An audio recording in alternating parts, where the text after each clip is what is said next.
we saw this glow of light, just this kind of a halo of a light, just kind of beaming out. He wanted to tell me about a crash of some sort of craft that had occurred on his ranch. He would wad it up in his hand. When it hit the table, it spread out just like water with no wrinkles. And it looked like there was a hieroglyphic type writing written along the inside surface of the I-beam. They had no earlobes. They had 2 ear canals, 2 very small orifices for the nose, a concave face. Oh yes, it was a cover-up from the beginning.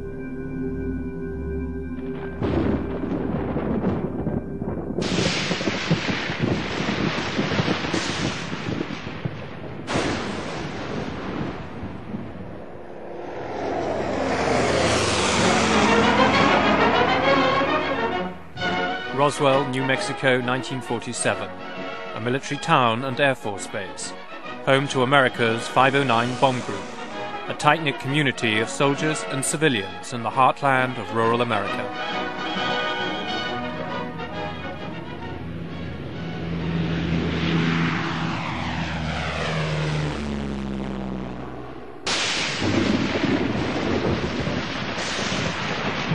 In the summer of 1947, the whole of America was gripped by a wave of sightings of flying saucers. In Roswell, there were many witnesses to a strange light in the sky.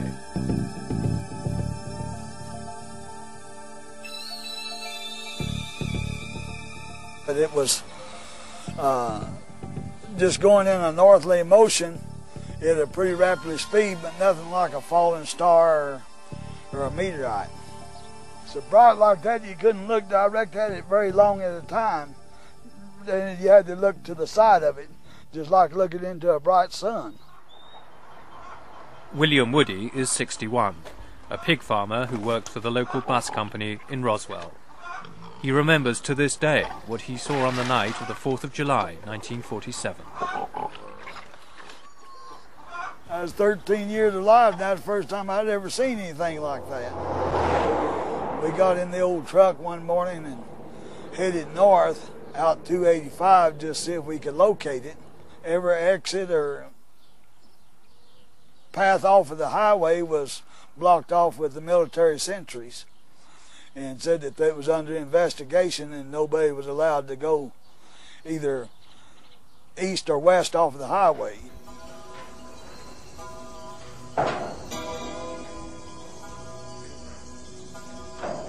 On the Foster Ranch, 75 miles northwest of Roswell, Mac Brazel, a farmhand, was on his daily rounds when he came across some strange material scattered in the fields. His sheep refused to go near it.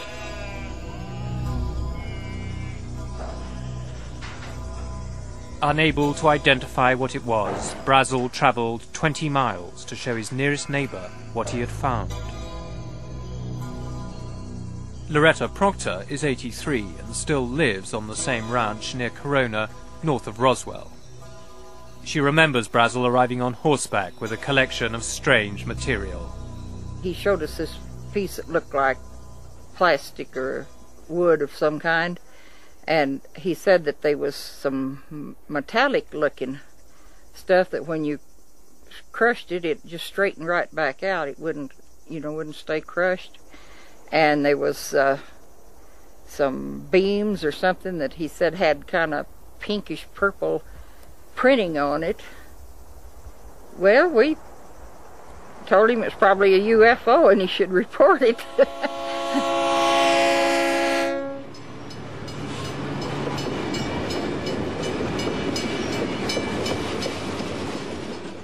Brazel took her advice and travelled into Roswell town with the strange debris. He reported his find to the sheriff of Chavez County. Sheriff George Wilcox immediately notified the local air base. Roswell Army Airfield was home to the 509, America's elite bomb group which had dropped the atomic bomb on Japan. As the only atomic bomb squadron in the world, it was surrounded by the highest levels of security and secrecy. The 509's air intelligence officer was Major Jesse Marcel. he was assigned to investigate the material that the rancher had brought in. Marcel drove out to Brazel's ranch to collect some of the debris. That night, he brought it back to his house to show his wife and son. He came back real late one night, about 2 o'clock in the morning, as I recall, very excited because he woke myself, my mother up, saying they found parts of a UFO, or a flying saucer at that time. And he wanted me to see it because it was such of an unusual type of finding. Dr. Jesse Marcel Jr. is himself a pilot, colonel, and state surgeon in Montana's Air Force Reserve.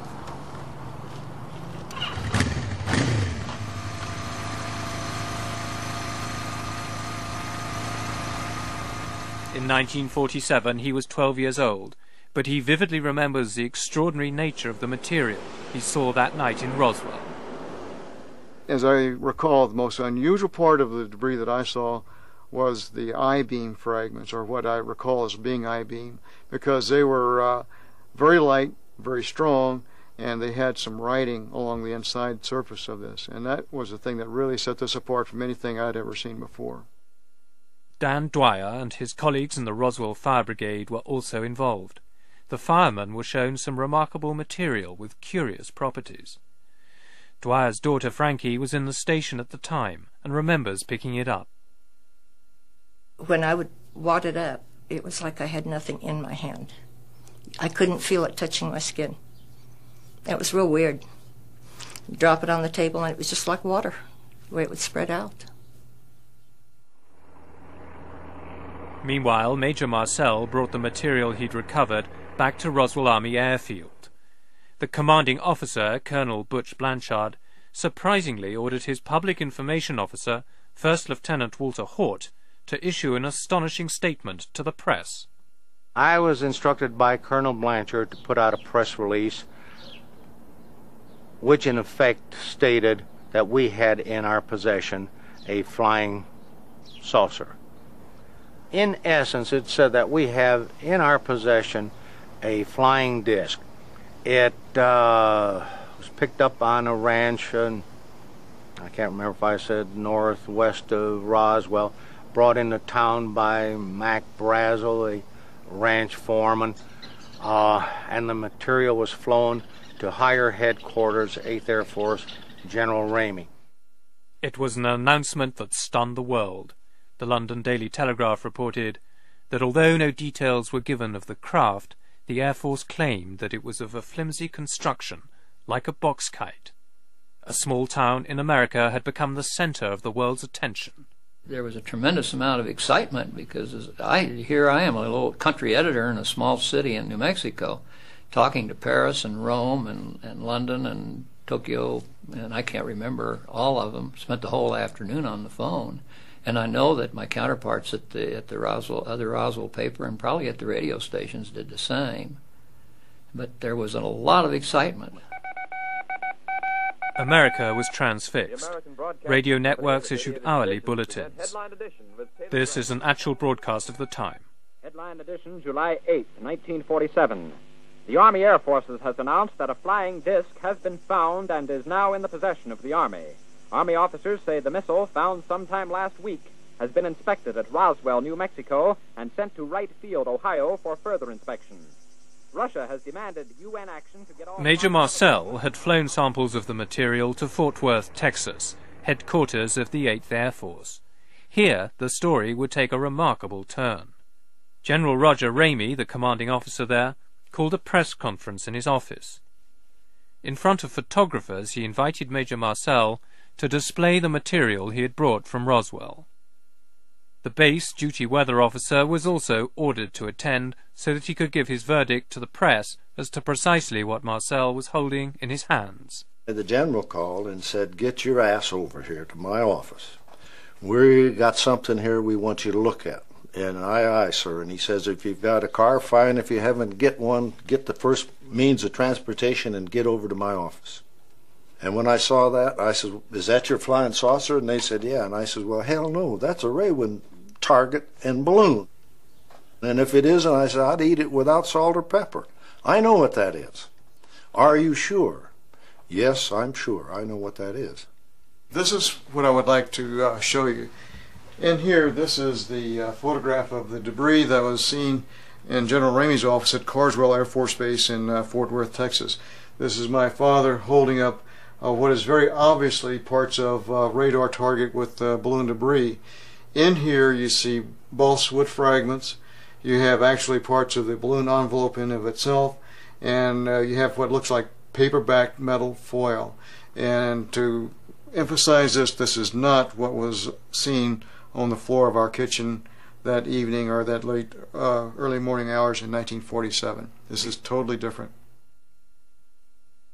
The implication is that Major Marcel may have been ordered to take part in a cover-up that involved switching the material from Roswell for a common weather balloon. General Ramey and the Air Force now discounted their earlier press announcements that they had found a flying saucer. The story was officially dead. But back in Roswell, those who had reported the original story found that the military were behaving somewhat strangely over what they now claimed was merely a weather balloon. Frank Joyce had been the first to announce the original news of the flying saucer at local radio station KGFL just a few hours earlier. I got a phone call. Well, I got a number of phone calls, but the one that really got my attention was purportedly from the Pentagon. There was a young lady on the line saying, Colonel so-and-so, this is the Pentagon calling. And this was within a few minutes of it going out on the wire.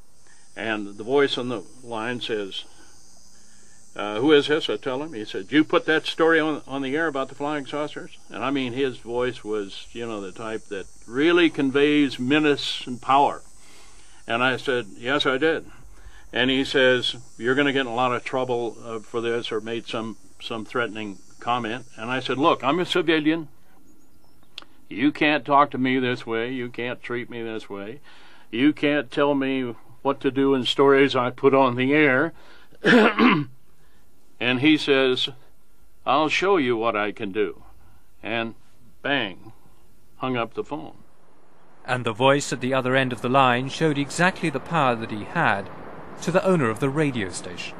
I got a call from Washington from one of the offices of one of the senators saying, look, if you put out any stories on this thing, you're going to lose your license.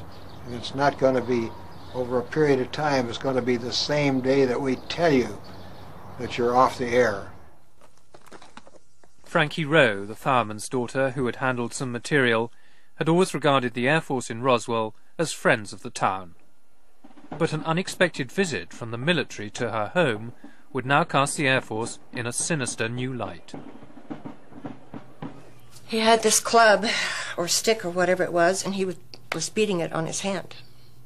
And he would hit it. Every time he would say something, he'd hit his hand. And he said, I want you to know you were never there. And I didn't understand what he meant, because I said, yes, I was. And he said, no, you weren't. I said, yes, I was. And he said, can't you get this through your head? You never saw anything. You were not there. You don't know anything. And he said, this is a big desert out here.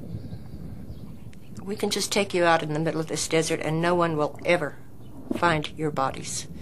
He said, you'll be nothing but bones and nobody will ever know what happened to you. And I told him I would not talk about it. If it were not for the threats, the entire Roswell affair could be viewed as nothing more than an embarrassing mistake. But in 1965, Butch Blanchard, now a four-star general, attended a reunion dinner in Roswell, and the incident had not been forgotten. He had been the commander here in 1947, and I was at a table with the general and several other locals when they were interrogating him about the 1947 incident, and he declined to answer any of the questions, except he did comment that it was the damnedest thing he'd ever seen. He never would discuss it, but several months later, one night, I badgered him again, as I like to do, and he said, well, and he paused. He said, I'll tell you this, and I'm paraphrasing him because I don't remember exactly how he said it, but in essence he said, what I saw I've never seen before.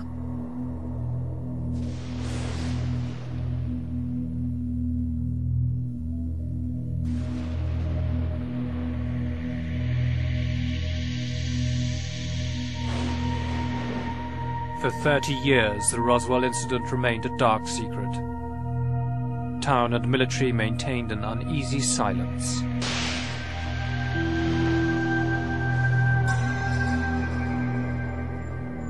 The story didn't see the light of day until 1978, when Jesse Marcel, the 509's intelligence officer, went public with an appearance on American television. I was amazed as to what I saw. The amount of debris that was scattered over such an area. It took me a while to realize that there's something strange about it. But the more I saw the fragments, the more I realized that it wasn't anything that I was acquainted with. I proved by trying to burn it, it wouldn't burn. I tried to break it, it would not break. If it was something of ours, I'm sure there would be no reason to keep it under cover that long. If it's an alien spacecraft, there's another reason why it would not never be known by anybody here until they found out more about it. I sensed that there was a cover-up someplace about this whole matter. In 1947, General Ramey's chief of staff was Colonel Thomas DuBose. Shortly before he died, he was interviewed on home video. As a retired brigadier general, he is the highest-ranking officer ever to comment on the Roswell incident. It was a cover story. The balloon part of it is the story that's to be given to the press, and that is it, and anything else, forget it. And McMullen, if you ever knew him, if you told him that he wanted to run something, he goddamn sure ran it. He knew every facet of the operation. He's a busybody. He wanted to know what the hell was going on, who was pissing on the sidewalk, and all that sort of thing. General McMullen, the deputy head of Strategic Air Command at the Pentagon, was in charge of the entire operation, according to General DuBose. McMullen told me, you are not to discuss this, and this is a point of which this is more than top secret, as he said. It's beyond that. It's within my priority as deputy to George Kenney, and he in turn responsible to the president. This is the highest priority you can exist, and you will say nothing, and that's the end of it.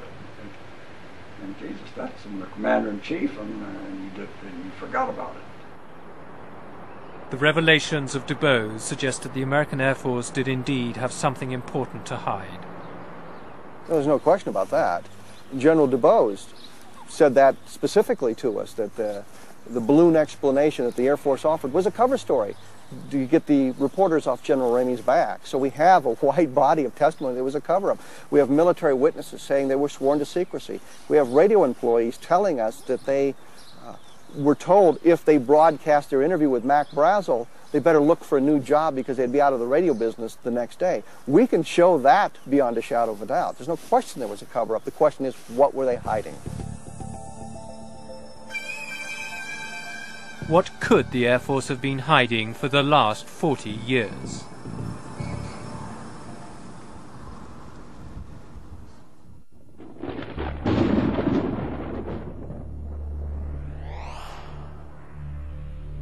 One man who may hold the key to the Roswell mystery is Frank Kaufman. Kaufman claims that in 1947 he was a master sergeant in personnel at Roswell Army Airfield. But what was not known at the time, he says, is that he was also a covert member of a highly secret counterintelligence unit codenamed the Nine. Tonight, Kaufman reveals for the first time what he claims is the true story of the Roswell incident. I was assigned to Roswell in 1942. My duties at that time was somewhat classified. The events that led up to the 1947 incident is rather peculiar because there is a lot of erratic movement on the radar screen, and this called our attention that maybe we better monitor those screens. They sent some of us to Alamogordo, the White Sands, to view the the blips on the screens. The blips were just dancing from one end of the screen to the other, and then all of a sudden there was kind of a flash, and it just disappeared. Well, that indicated that possibly maybe a plane or a missile or something just went down. Kaufman says he and his team immediately drove east from Alamogordo, back to Roswell, then towards a location about 45 miles south of the Foster Ranch. And now this was late at night. We started to clip some of the wire fence and drove into the area. The terrain was very rough at the time. There was no roads leading into it.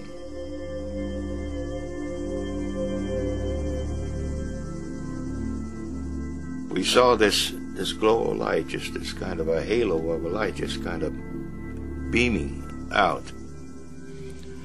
We got to, I guess, maybe 200 yards, maybe 300 yards from where it was. And we learned right then and there it wasn't a plane, it wasn't a missile, it was kind of a strange-looking craft that was embedded in the arroyo. See?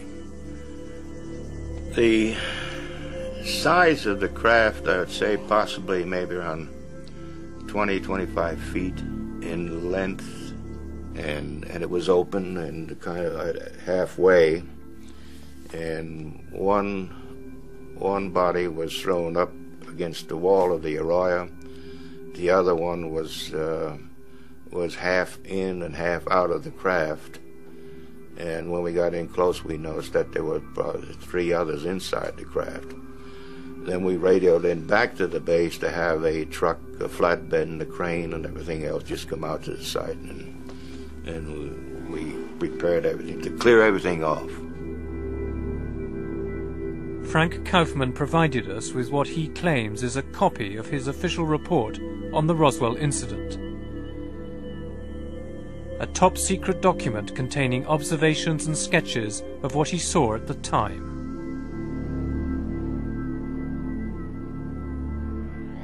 We saw panels of controls. We couldn't make them out. They were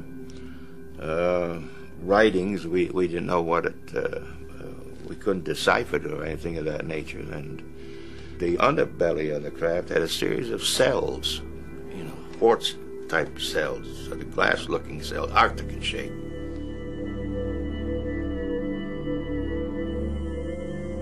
This is the actual site where Kaufman says he saw the strange craft for the first time. This is an artist's impression of the aliens based on Kaufman's own descriptions. We noticed one thing, that deterioration was beginning to set in on one of the bodies of the hands. We noticed the hands of skin trying to shrivel up, and that's the reason why we put them in the bags real in a hurry and got them out to the base hospital. They called the mortuary here to find out if there was anything that they could preserve the bodies with. The base also inquired about the availability of child-sized coffins, and later there was another call to the town undertaker.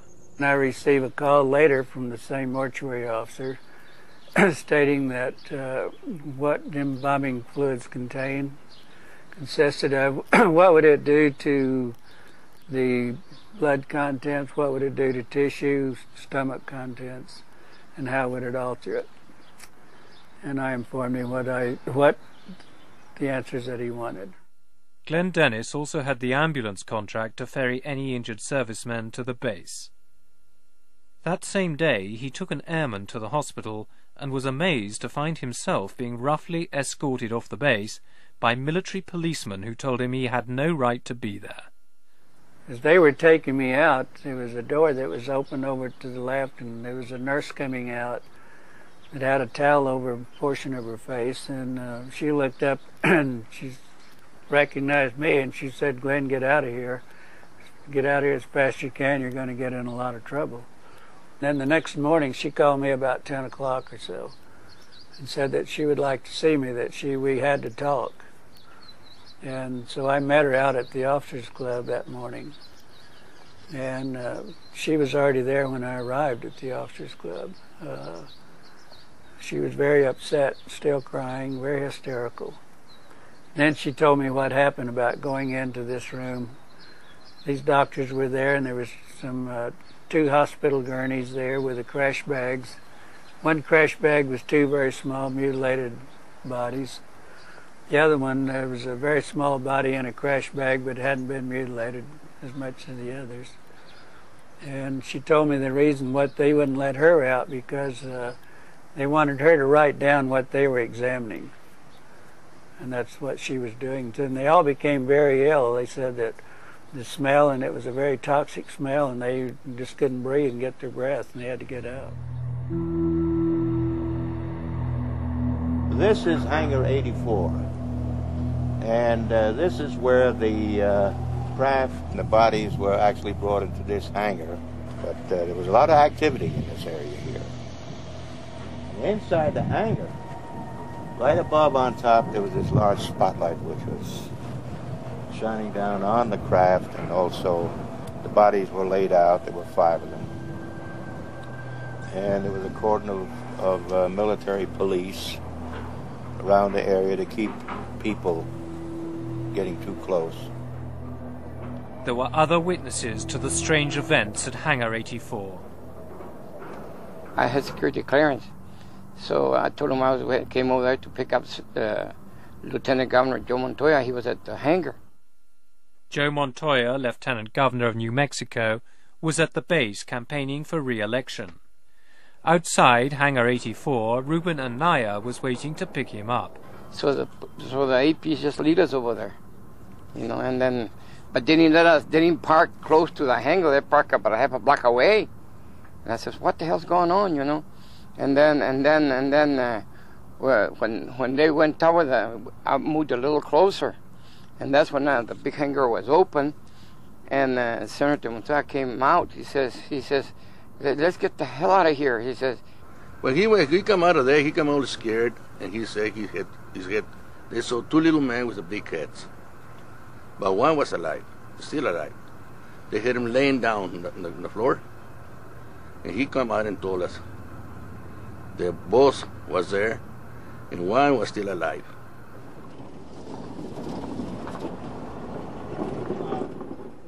There were other witnesses with strange reports of aliens. Fireman Dan Dwyer told his daughter Frankie what he had seen. He said it did not come from this world. Did not look like anything he had ever seen. And he said there were little people out there. And Mother asked him what he meant by little people, and he said they weren't human people, but they were little people. He said there were 2 that were already dead when they got there, and they were put into body bags. And I don't know if the one that was still alive had put them into the bags or if someone assisted at the time. There was one that was still alive and was walking around. At the sheriff's office, Sheriff Wilcox's wife later told her daughter what had really happened. She said that there was a flying saucer, and that they even found some bodies by it, and one of them was alive, and that the Army, Air Force had come and threatened my father and his family to not mention anything at all about it. According to Frank Kaufman, the debris and bodies were flown to Air Force Intelligence Headquarters at Wright Field, and another consignment was sent to Andrews Air Force Base in Washington. How high did it go? All the way to the president, I was told. President Truman. The fact is, there is no proof, evidence, documentation, physical evidence of any sort to prove that your story is true. That's right. You have to accept it. I mean, you either believe it or you don't. I mean, see. There is no independent evidence to corroborate Frank Kaufman's story. Proving his involvement in clandestine operations, he claims, would be in breach of his military oath.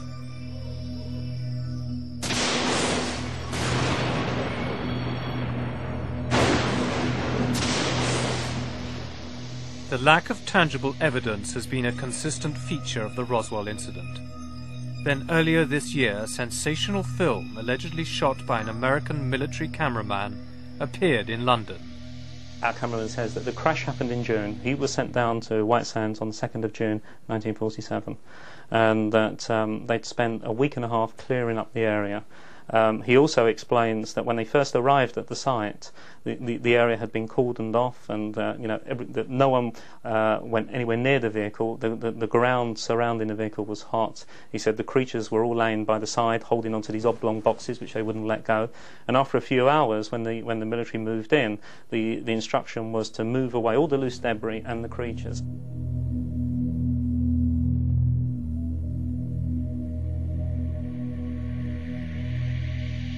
Ray Santilli claims he negotiated for 2 years to buy this film. He's the only person who knows the identity of the cameraman who shot it. According to Santilli, the poor quality is explained by the circumstances under which it was photographed. When he tells you that the camera had no zoom facility, when he tells you that he was wearing the same outfit as the surgeons, and when he says that these cameras had a fixed focus, and that when they moved in, that then there was no way of controlling the focus, and and it was possible. He was steaming up inside the costumes, and he was trying to operate the camera to the best of his ability. You just have to accept it.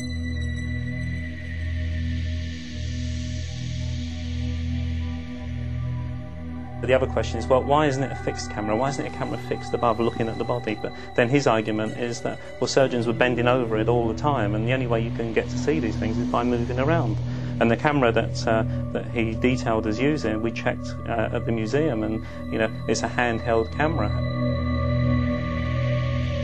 Despite repeated requests, Ray Santilli has been unable to arrange a meeting between us and the cameraman. So far, we have no real proof of his existence.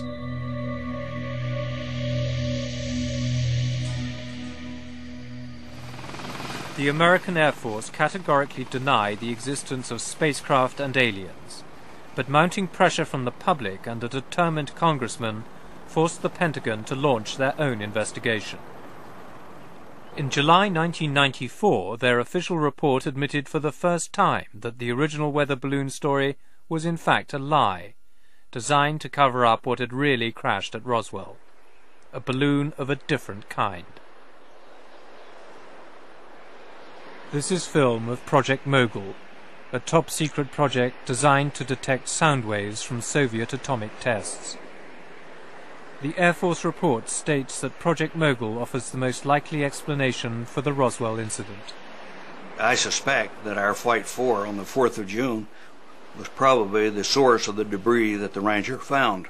It was not recovered, and the record indicates that the B-17 abandoned tracking it while it was still airborne, and it's my memory that it was over a little town called Arabella, just north of Capitan and about 17 miles from where some debris was later found. Curiously, an examination of the actual flight logs of the time reveals that there is no record of the existence of Flight Number 4 on the 4th of June. The one the Air Force claims explains the Roswell incident. Moore says no records exist as no data was entered for unsuccessful flights, yet other flights that were unsuccessful are clearly documented. Discrepancies such as these have led many to doubt the Air Force's insistence that Project Mogul is in fact the answer to the Roswell mystery. On Capitol Hill, the representative for New Mexico, Congressman Stephen Schiff, is suspicious of the number of different explanations offered over the years. We've had 3 different explanations from the military about what crashed. The first explanation is it was a flying disc, meaning flying saucer in today's terminology. They changed that and said, we made a mistake. It wasn't a flying disc, it was a weather balloon. I still find it amazing that the United States top bomber wing, with the only wing that was eligible to carry nuclear weapons at that particular time, would not know a weather balloon from a flying saucer, but apparently somebody didn't, according to them. So we then had the second explanation that this was a weather balloon, and we now have the third explanation that this was part of a highly classified radiation detection experiment. So we have 3 separate explanations as to what crashed, but no dispute that something crashed. If it wasn't a balloon, what did crash at Roswell? A flying saucer or something else? And how does the controversial Alien film relate to the Roswell mystery? New Mexico is the most secret state in the Union. Historically, its deserts and skies have been the center for more highly classified and secret scientific projects than any other place on Earth. The suspicion is that some strange top-secret military experiment could lie behind the Roswell mystery.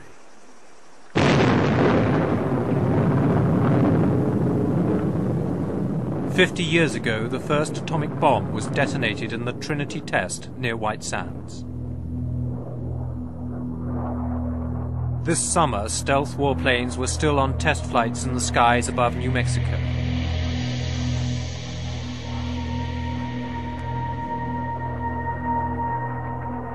And almost half a century earlier, their predecessor, the Flying Wing, was also seen in these skies.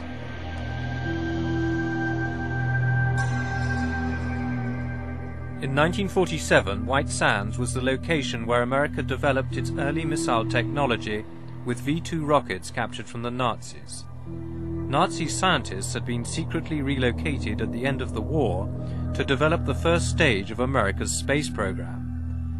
Werner von Braun, the inventor of the V-2, was in charge of the operation. It is known that animal experiments were part of the American space program in the 1950s. But could there have been any as early as 1947? One series, which was known as Project Albert, which launched a chimpanzee or a monkey, a small monkey, in one of the nose cones. Needless to say, the monkey didn't survive due to some technical difficulties with the nose cone in re-entering into the Earth's atmosphere. When was that? That was probably around the late 40s and the early 50s. And this was even before the famous Ham, the space chimpanzee, which was trained over at the Alamogordo Air Force Base. Could it have been as early as 1947? Probably around 1947. I know that Project Albert began with, I believe, V2 number 47. Our investigation reveals for the first time that animal experiments may have been conducted much earlier than was previously thought. If so, then could the Roswell incident have been some highly secret experiment that went catastrophically wrong? Is it possible that a V-2 rocket with animals on board could have gone astray and may account for the descriptions of bodies and strange debris offered by so many witnesses at Roswell?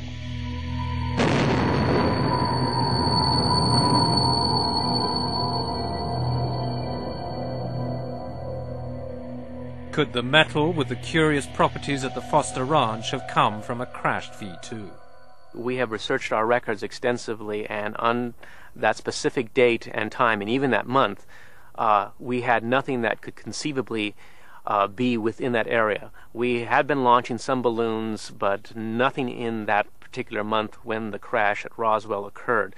And all of our rockets that we did launch could be accounted for during that time period, and there was nothing that White Sands had available at that time that could reach that far over to Roswell. As far as White Sands is concerned, we're pretty clean on this incident. If the military authorities are to be believed, the records rule out the possibility of a crashed V-2. But the military admitted lying before to cover up something more secret. It is this possibility which leads many to believe that the cover-up continues. And according to Ray Santilli, the cameraman of the alleged alien autopsy seems to offer a tantalizing clue. They're not alien creatures as far as he's concerned. He just calls the creatures freaks all the time. He says they've got no reason to be here, and he says he doesn't know what they are. Our cameraman's a very religious guy. He just refuses to believe. And he was there at the time, he saw everything that happened, but he refuses to believe that these are extraterrestrials. He just says that, it's just some goddamn experiment, and that's it. He just calls them freaks. You have to remember, this is a cameraman that was there at White Sands, with the Trinity experiments as well. It appears that lots of weird and wonderful things happened at that time. As well as the autopsy, there is footage of strange debris, allegedly recovered at the site of a crashed space vehicle. Whatever the Santilli film represents, there is no question it demands serious investigation. These symbols bear some resemblance to actual letters. V-I-D-E-O, video.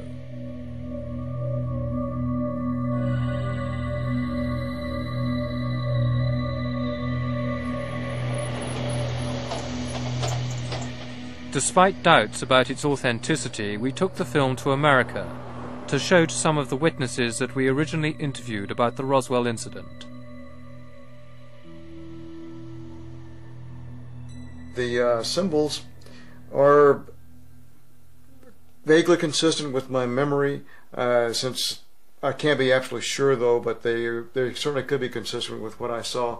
The differences would be the size and the fact that the ones I saw were not raised above the level of the beam.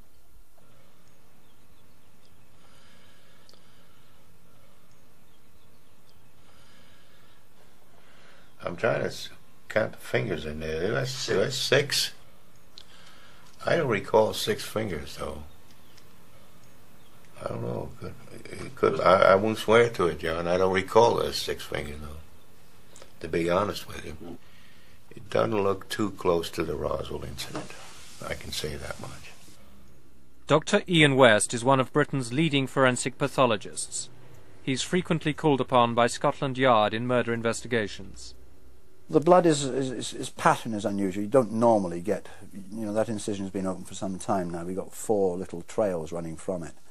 Although we have a number of quite distinct linear trails, dark trails, which look like blood trails, they're not of the nature that I would expect to see at a post-mortem. I would see some more smearing, some more irregularity in the blood loss from the margins of the incision.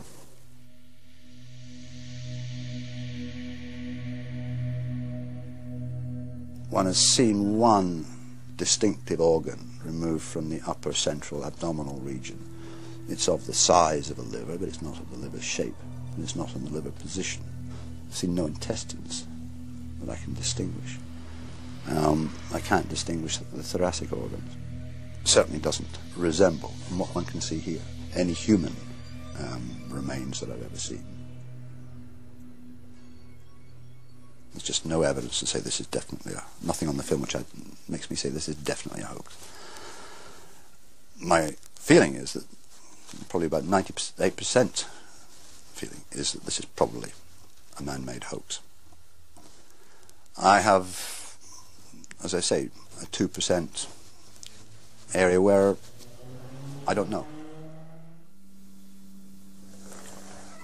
In my opinion, I think it's a special effect. It's man-made. It's a good special effect. It's not going to be a cheap item. It's going to be, a few $100,000 probably. It's difficult to say when something like that could have been made. Certainly in the 60s they were doing things at Hammer which were very similar. I would guess that it was not before the 60s, but sort of mid-60s I would think would be the earliest it could be. I don't think anyone could be certain that it's a special effect. I mean, it's how do I know what the inside of aliens look like? No one knows. I know what the inside of foam rubber and polyurethane foam looks like, and it looks very similar. Many people who are deeply suspicious about the film think that you could be behind the hoax yourself. What have you got to say to that? I'll still go back to what I said before. If someone, even if it was our company, wanted to hoax a piece of footage, why not do the job properly? Why not create something that really looks like an alien creature? Why come up with something where you've got these unnecessary hurdles of saying, well, is it human or is it not human? And in answer to your question, we didn't hoax it. Are you sure? Absolutely sure. 100% sure. I mean,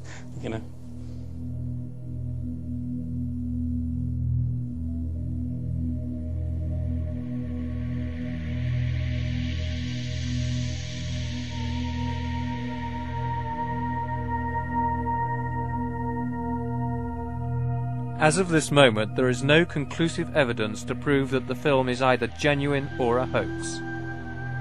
Establishing its provenance is a critical factor in moving the Roswell mystery closer to resolution.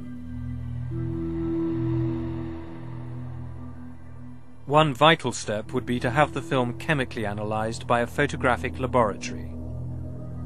Are you going to provide a proper film extract which can be properly tested by Kodak, which has proper images on it? I'll provide you with a film. I'll provide you with what I can, which will be a film with image, and the only way that I can do that is by securing some film from the collector that booked the first autopsy, which is currently en route to us. So far, no suitable film extract has been provided for laboratory tests. But we continue to press for it.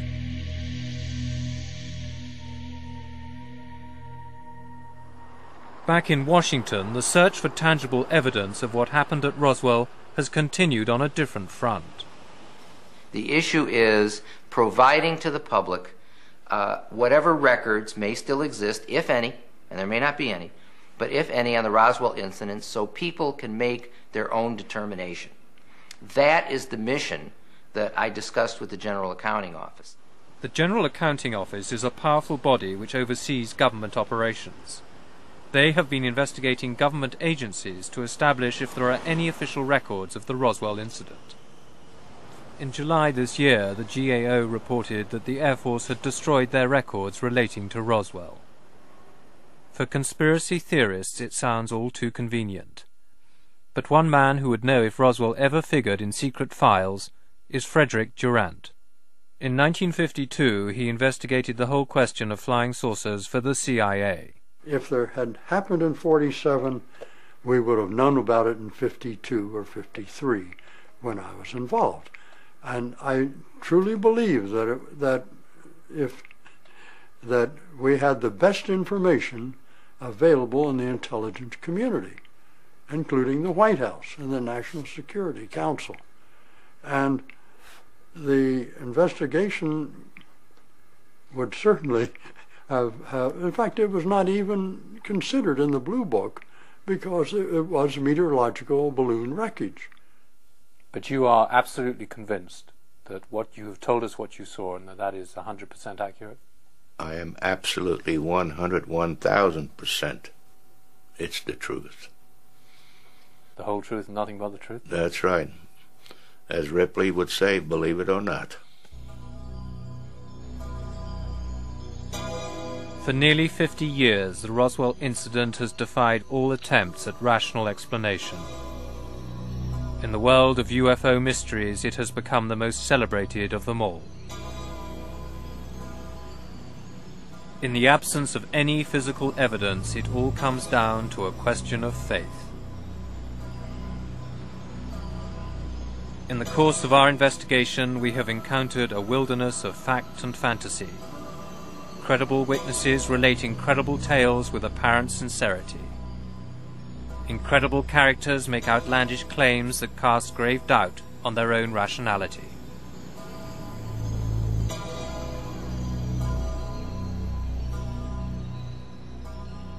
But could so many ordinary people from the rural heartland of America be either lying or afflicted by a false memory syndrome that leads to similar accounts of the same story? Basically, I think you'll find that the people who are telling you these stories are very ordinary Americans.